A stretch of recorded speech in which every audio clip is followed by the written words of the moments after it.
Every morning, the same knock echoed on his door. It was soft, yet sharp enough to stir him awake before the sun even rose. For 3 years, he had heard it technically at 6:17 a.m., without fail. At first, he thought it was a prank. Maybe a neighbor playing games. But after a few weeks, the pattern became too precise to ignore. John lived alone in a quiet town. He liked his life simple and predictable. Work, home, sleep, repeat. But this knock was different. Every morning, it seemed to carry a small urgency, like something was calling out to him. One morning, he finally opened the door, half asleep, expecting an empty porch. But there she was. Tiny girl, no taller than a broomstick, with hair that shimmered like silver under the dim streetlight. Her eyes glowed softly, like 2 tiny stars. And she smiled. "Honey," she whispered. John blinked. His heart thumped. He stumbled backward, unsure if he was dreaming or awake. "Who are you?" he stammered. She didn't answer. She just tilted her head, watching him with those glowing eyes as if she knew something he did not. Then, without a sound, she turned and skipped away into the shadows. The next day, the same knock came, and the same tiny girl was there. "Honey," she said again, her voice soft, almost musical. John tried to call out to her, but she vanished before he could move. Days passed. He became obsessed. Who was she? Why did she come? And why did she call him honey? John started leaving small gifts, cookies, a cup of tea, even a small toy. The girl never took them. She only smiled and disappeared. Her visits grew more mysterious. Sometimes objects around her seemed to float for a second, like she was bending reality in small ways. He could not explain it. His logical mind failed him.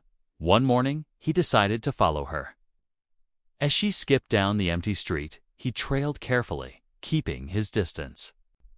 She led him to a small park at the edge of town, where the grass shimmered under a faint, unearthly glow. And then she vanished, just like that. No footprints, no sound, nothing. John's fear was mixed with awe. This was no ordinary child. She was something else, something from somewhere else. He spent hours trying to understand her visits. He searched online for alien encounters, unexplained phenomena, anything that could make sense. Nothing matched. Yet every morning, without fail, she returned, always at 6:17 a.m., always whispering the same word. Honey. Neighbors noticed too. They mentioned seeing him talking to thin air, waving his hands, muttering. John didn't care. He needed answers. One day, he left his door slightly open, hoping she would enter. His pulse raced. The knock came. T held his breath. The tiny figure appeared. T. She stepped inside without hesitation. And for the first time, she looked directly at him, her glowing eyes filled with something human. Or at least close enough, John realized, in that moment, that she was not just a visitor. She had a purpose, a reason. But what it was, he had no idea. And somehow, that made the morning's routine even more terrifying. He had no choice but to wait, to watch, to listen. Every day, every morning, the mystery continued. And with every knock, he felt it. Something big was coming.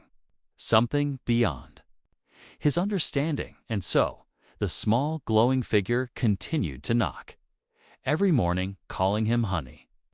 Each time, the suspense grew. And John knew one thing for sure, his life would never be the same again. John could still feel her tiny presence long after she vanished that morning.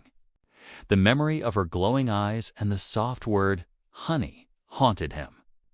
He didn't sleep well that night, turning over questions in his mind. Who was she?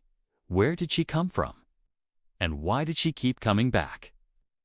The next day, determined to understand, John prepared himself. He left the door open just a little and hid behind the curtain, watching. His heart raced as the clock approached 6:17 a.m. The knock came, soft but steady. He peered out, and there she was, smaller than he remembered, delicate as a porcelain doll, with silver hair glinting in the morning light. "Honey," she whispered. As always, John stepped out slowly, hands raised in peace. "Wait. Please, don't go," he said. His voice was shaking. For the first time, she didn't move away. She tilted her head, curious, almost cautious, and her glowing eyes fixed on him. John noticed something he hadn't before. Her skin shimmered slightly, like a light mist, and her small hands trembled as if she was trying not to reveal something. I don't understand. Who are you? Why do you come here?" he asked. She didn't speak. Instead, she held out a tiny hand. John hesitated, but reached out. The moment their fingers touched, a strange sensation ran through him. A warmth, almost electric, as if a new understanding was trying to flow into his mind. He could see flashy images of stars, distant planets, and a small ship floating in the sky. The girl's eyes widened, as if she had tried to communicate something important. But her words couldn't form. Instead, she pointed to him, then to the sky, then back to him. John took a cautious step back. You're not from here, are you?" he whispered. Her small head nodded slightly. Then, before he could ask more, she dashed away, faster than any human child could, leaving a faint trail of glowing particles behind her. John ran after her, but she was gone, leaving only the soft rustle of leaves and a lingering shimmer in the air. He spent the whole day thinking. Whatever she was intelligent, cautious, and far more powerful than any child he had ever seen. The ordinary rules didn't apply to her, and yet there was something gentle in her presence of trust, almost like she wanted him to understand, but couldn't. The following morning, John tried a new approach. He left a small notebook on the doorstep, a pencil beside it. When the knock came, he stepped aside and watched her. She peeked inside the notebook, touched it, then picked up the pencil. In tiny, careful letters, she drew shape circles, lines, and symbols he couldn't recognize. But then, among the strange symbols, she drew a small heart, and next to it, the word honey. John's chest tightened. Even without speaking, she was trying to reach him, to connect. As the days passed, their conversation grew. John would leave messages, simple words and questions, and she would answer with symbols, gestures, and small movements. Slowly, he began to understand her emotions, her curiosity, and even her fear. One afternoon, a sudden chill ran through the air. The girl froze, her glowing eyes widening in alarm. John looked around and noticed faint shadows moving in the distance, strangers watching from behind trees and bushes. He realized that her visits were not entirely secret. Someone or something was interested in her, and now in him. The girl, sensing danger, grabbed his hand, tiny fingers gripping tightly. John felt a surge of protectiveness he didn't know he had. He realized that she wasn't just a visitor anymore. She was a being in need of help. And he might be the only one who could understand and protect her. That night, John lay awake, notebook on his lap, replaying the morning's events. The alien girl had chosen him in some way, perhaps not by chance, but by design. Every morning, the knock wasn't just a greeting. It was a signal, a call to something larger than his small life, a doorway into a world he had never imagined. And with that realization, John made a silent promise. He would not run. He would not ignore her. He would answer her call, no matter what it meant, no matter where it led. Because he knew, deep down, that this tiny visitor from the stars was only the beginning of something far bigger.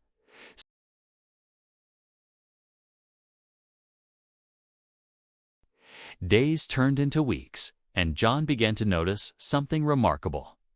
The tiny alien girl didn't just come every morning out of habit. She was watching, learning, and somehow connecting. Every morning, she knocked at 6:17 a.m., whispering her soft, musical honey, but now she lingered just a little longer, looking at him with eyes that seemed to shine brighter than ever. John had started leaving small notes and gifts for her, even though he wasn't sure if she understood them. A tiny cup of tea, a small toy car, or a simple drawing of the sunrise. Each, a simple drawing of the sunrise. Each, Simo, looking at him with eyes with halves, toe-side, with haze. My Simo, my Sinride. It's Simo, a Salmi Simo, a Bellet Simo.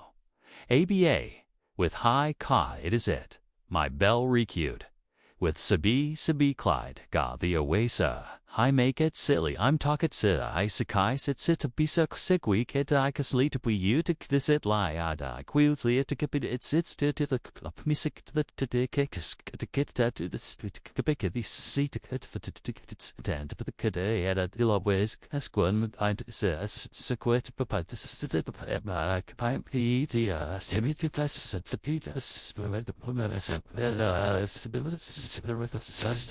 morning, she would notice. Sometimes smile, sometimes tilt her head in curiosity. One morning, John left a small wooden bird on the doorstep.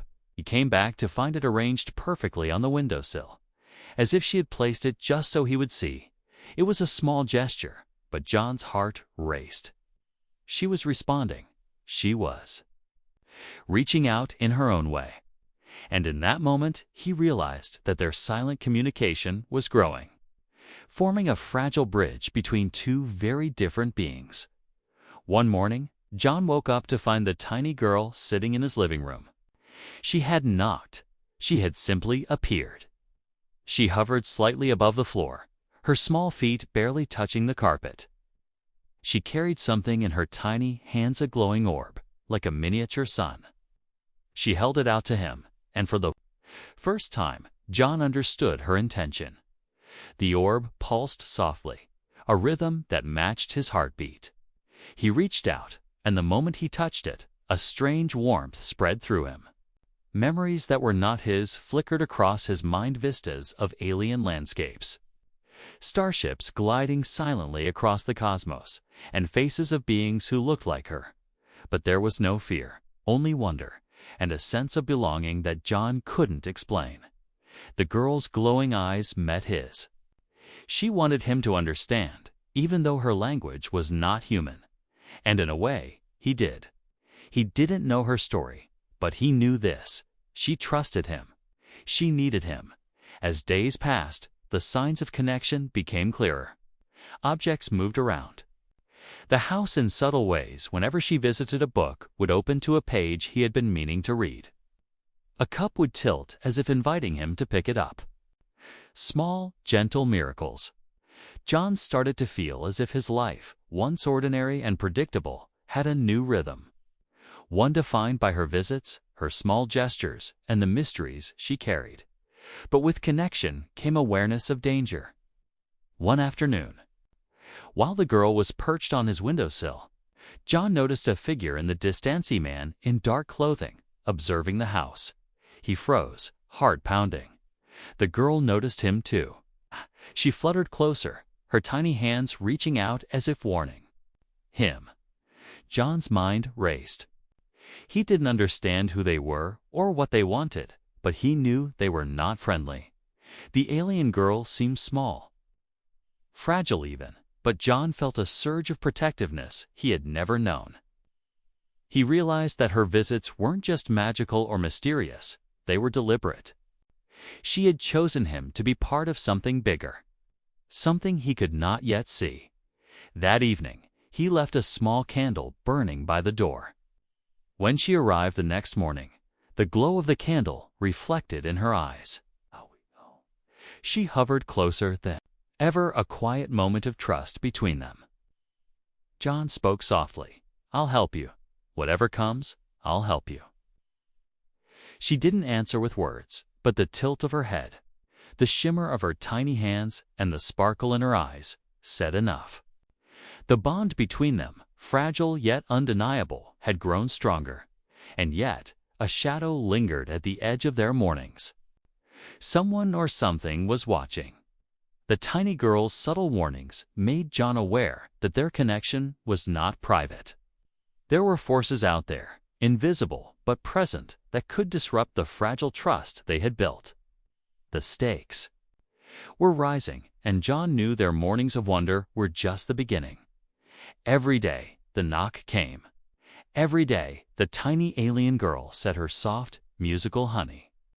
And every day, John felt a growing sense that he was no longer alone, that his life had become part of a story larger than himself.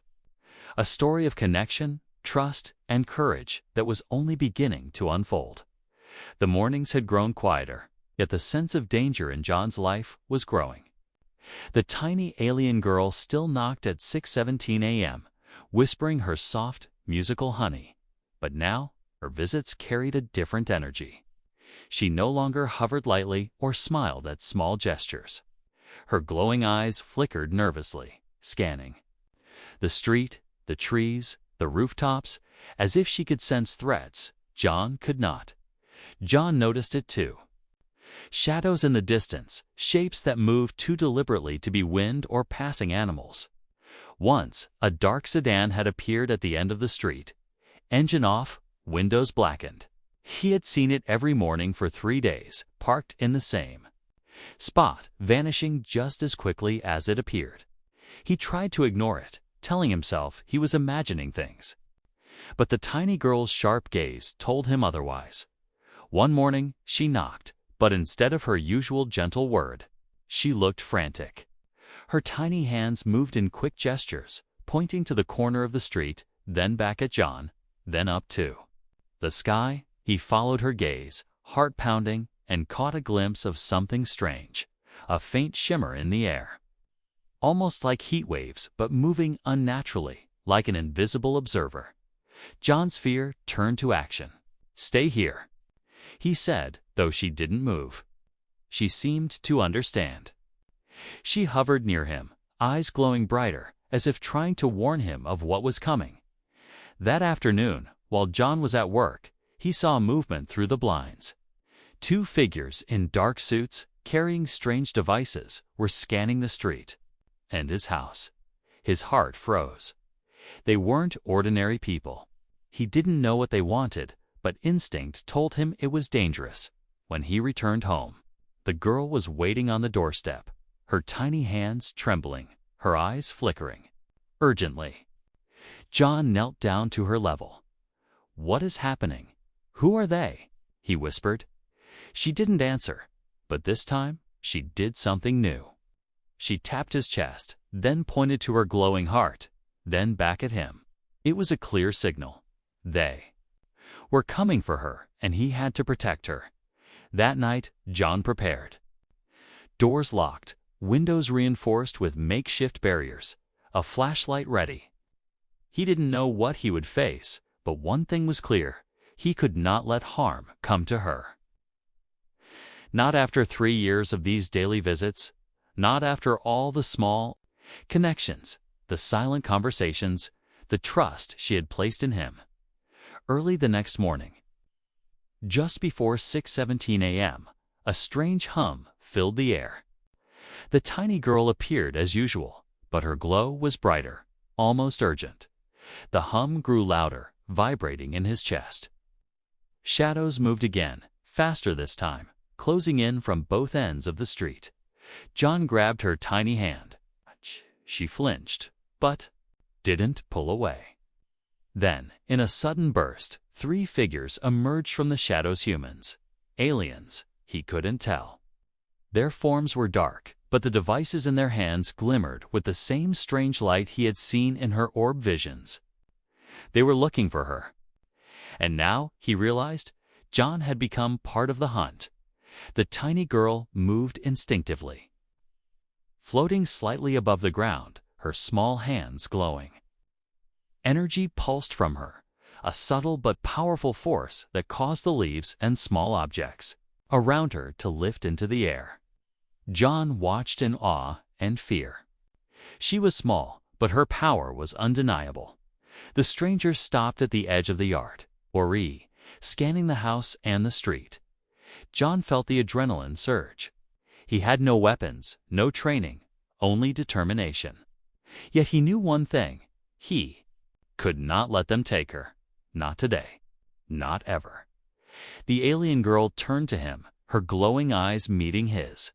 In that moment, no words were needed. She trusted him. And he understood what he had to do.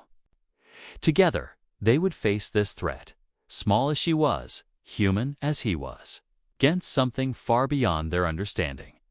And as the first rays of sunlight touched the street, the knock had come, the morning had begun.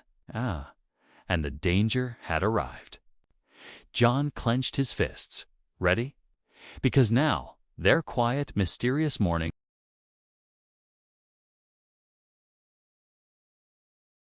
the danger had passed, at least for now. The strangers in dark suits, or whatever they were, had vanished as suddenly as they had appeared. But John knew better than to relax. The tiny alien girl hovered at his doorstep, glowing softly, her small hands trembling slightly. Something was different today. Something urgent. For 3 years, she had come every morning, a mystery wrapped in silver hair and glowing eyes. But now, it felt as if the true reason behind her visits was about to be revealed. John knelt beside her, careful not to frighten her. "You've been trying to tell me something," he whispered. "I want to understand. I'll listen." The girl tilted her head, then reached into a small pouch tied around her waist. From it, she pulled a miniature device shaped like a crystal cube, faintly glowing from within. She placed it gently on the ground. Soon as it touched the floor, the cube projected a holographic image: tiny star system, distant planets spinning slowly around a bright sun. John's eyes widened. The girl's tiny fingers moved across the hologram, pointing to a small pale blue planet. And then she pointed to herself, then to John, and then she made a motion like a door opening.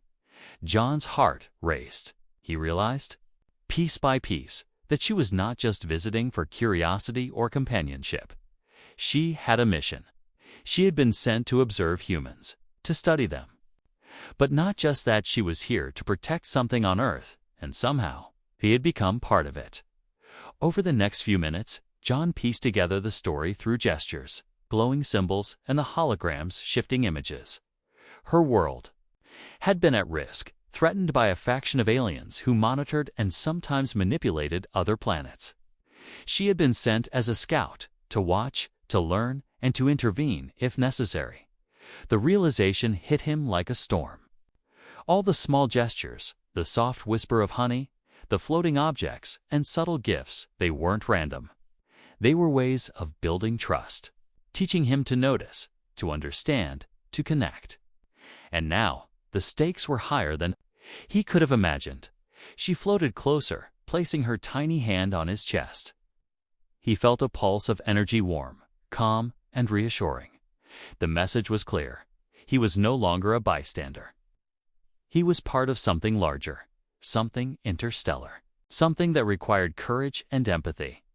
John looked at her glowing eyes, trying to speak. "You've trusted me all this time." "But I don't even know your name," he said. She tilted her head, then traced a symbol in the air, a small constellation he recognized from the hologram. Her name in her language was something like Lyra, simple enough for him to say. But the meaning was far deeper. Lyra was the scout, the protector, and now his companion in an adventure he had never asked for but couldn't ignore for the first time. The fear he had carried for weeks shifted into determination. Danger would come again, yes, but now he understood the purpose behind her visits. She was small, fragile in appearance, but her intelligence and power were extraordinary. And he, John, was entrusted with helping her complete a mission he didn't yet fully understand. As if sensing his thoughts, Lyra hovered to the window and gestured outward. John followed her gaze. In the distance, faint flickers of light shimmered, indicators of the watching aliens, the ones who had come before. They were still out there. And now that he knew the truth, he understood the challenge they faced together. John sat down, taking a deep breath. He looked at Lyra and whispered, "I don't know what comes next, but I'll help you. I'll protect you, no matter what." Her glowing eyes brightened, and for a moment she floated closer, resting her tiny hand on his. It was a small gesture, yet full of trust and connection. The bond they had built over 3 years through mystery, patience, and countless unspoken moments had finally revealed its purpose. That night, John stayed awake longer than usual, thinking about what he had learned. Lyra's visits were not merely strange occurrences. They were a window into a universe larger than his understanding. And now he had a choice: retreat into normal life or step forward into a world of unknown danger, wonder, and interstellar intrigue. He made his choice quietly, with a steady heartbeat. He would step forward. He would face the threats, learn the secrets, and protect the tiny scout who had trusted him enough to knock on his door every morning for 3 years. And with that promise, the quiet hum of the alien device, the faint glow of Lyra, and the memory of her whispered honey marked a new beginning. The secret had been revealed. The mission was clear. And the adventure just beginning would change their lives forever. The air was tense that morning. John could feel it even before the knock came. 3 years of routine had taught him to expect Lyra's arrival at exactly 6:17 a.m. But today, something was different. The shadows in the distance seemed sharper, the air heavier, as if the world itself was holding its breath. The knock sounded. Soft, musical, yet urgent. "Honey," she whispered, her glowing eyes flickering with worry. John opened the door quickly, and for the first time, he saw the full intensity of her fear. Lyra hovered closer, her tiny hands glowing faintly as if warning him of what was coming. The strangers or aliens had returned. 3 of them, larger than before, advanced cautiously down the street. Their devices pulsed with faint light, scanning, measuring, searching. John's heart thumped violently. He had no weapons, no plan, only courage and instinct. And now he had to make a choice. Lyra gestured urgently. She pointed toward the back alley, then to the street, then back to him. She wanted him to follow. Her to run, to hide. But another motion froze him in place. She pointed to the front yard. Then to herself, then back at him, eyes glowing fiercely. Stay and fight. Protect her. John realized the truth. He had a choice: run and survive, or face the danger alongside her. Either option carried risk, and the consequences were unknown.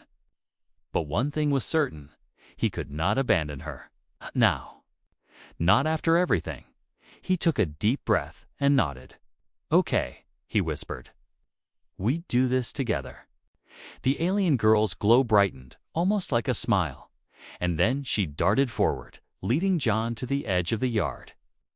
As the first of the strangers stepped closer, Lyra extended her tiny hands, and energy pulsed outward. Objects near Betha. Mailbox, a small garden chair, even a floating leaf lifted into the air. Swirling around her like a protective shield, John felt a surge of awe. She was small, fragile in appearance, yet powerful beyond measure. And now he understood that his role was not just to run or hide. He had to think, act, and protect with her. He grabbed a metal pipe from the garage, not a weapon in the traditional sense, but better than nothing. The strangers hesitated, clearly surprised by the display of power.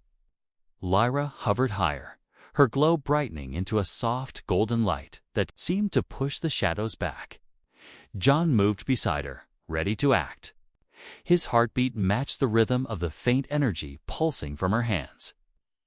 And suddenly, fear gave way to determination. One of the strangers stepped forward, device raised. A beam of light shot toward Lyra, but she reacted instantly, creating a barrier of energy that deflected the attack. John lunged, swinging the pipe at the nearest device. Sparks flew, and the beam scattered harmlessly into the morning air. Time slowed. John and Lyra moved in unison, small but determined against forces far stronger than themselves. The strangers were calculating, precise, but John noticed something they underestimated: human courage. His determination, combined with Lyra's power, created unexpected resistance. A loud hum filled the air as Lyra extended both hands, and a sudden pulse of energy shot outward. The strangers staggered, devices flickering and sparking. John realized that they had not expected the combination of alien power and human resolve. Together, they were stronger than either alone. Finally, the strangers retreated, vanishing into the shadows as suddenly as they had appeared. Silence returned, broken only by John's heavy breathing and Lyra's faint, glowing pulse. John looked at her, heart pounding, realizing the weight of what they had just faced. Lyra hovered closer, tiny hands resting on his chest, energy calming. She had trusted him, and he had chosen to fight, not run. The bond between them was no longer just curiosity or routine, it was mutual reliance. And in that moment, John understood the HFY truth. Humans, though small and fragile in the universe, could rise to challenges when courage and heart guided them. The morning sun broke through the clouds, casting warm light on the street. John glanced at Lyra, her glowing eyes softening. The danger was not gone entirely, but today, they had survived together, and as the faint hum of her energy faded, John realized something profound. Life would never be ordinary again. Each choice, each morning, each tiny knock carried the weight of something larger, and he was ready. Whatever came next,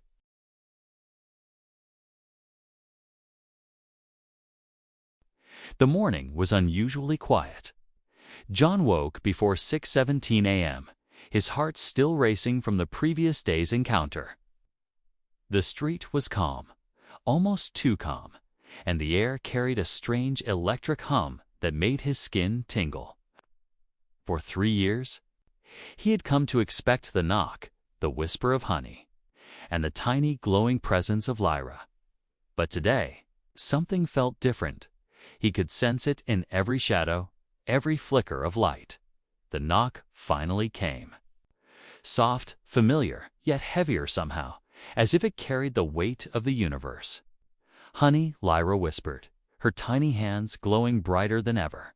She floated closer, hovering just above the porch, and John noticed for the first time a sense of urgency in her movements. She gestured for him to follow. The usual route, the street, the park. The back alley was replaced by a shimmering path of light that seemed to lead into the air itself. John blinked. "Wait, what is this?" he asked. But she only moved forward, confident, urging him to trust her as he stepped onto the glowing path. A wave of energy pulsed through him, filling his chest with warmth and courage. Lyra glanced at him, her glowing eyes soft yet commanding, and John felt a surge of understanding. Today was the day everything would change. They reached the edge of the park where the morning sunlight barely touched the ground. A faint hum resonated through the air, and suddenly the figures from the past encounters appeared, watchers. Aliens, agents surrounding them in a circle. This time, there was no hiding, no retreat. The choice was made: face the moment or be swept away by the unknown. Lyra extended both hands, and the glowing energy spread around them like a protective shield. The watchers paused, wary, their devices flickering. John clenched his fists, feeling the connection between him and Lyra, the silent bond that had grown over 3 years. He no longer felt small, was part of something greater, one of the watchers. stepped forward, raising a device that hummed with power. John felt fear rise, but steadied himself. Lyra's glow flared, pulsing in time with his heartbeat, and for a moment, felt like the energy around them was alive, responding to their courage and unity. The Watchers hesitated, then lowered their devices. John realized that what they feared was not just Lyra's power, but the bond between human and alien. Something in their connection, trust, empathy, courage, made them unpredictable, unmeasurable. Lyra floated higher, tiny hands drawing patterns in the air. The patterns glowed like a star map, projecting the story of her mission, her home planet, the danger she had escaped, and the humans she had been sent to observe. And then, for the first time, a clear message appeared in his mind, not words, but understanding. The future can change. Together, John's chest tightened. The morning, the knock, the whispered honey, everything had led to this. He reached out and touched her tiny hand, and the pulse of energy surged through him again, stronger than ever.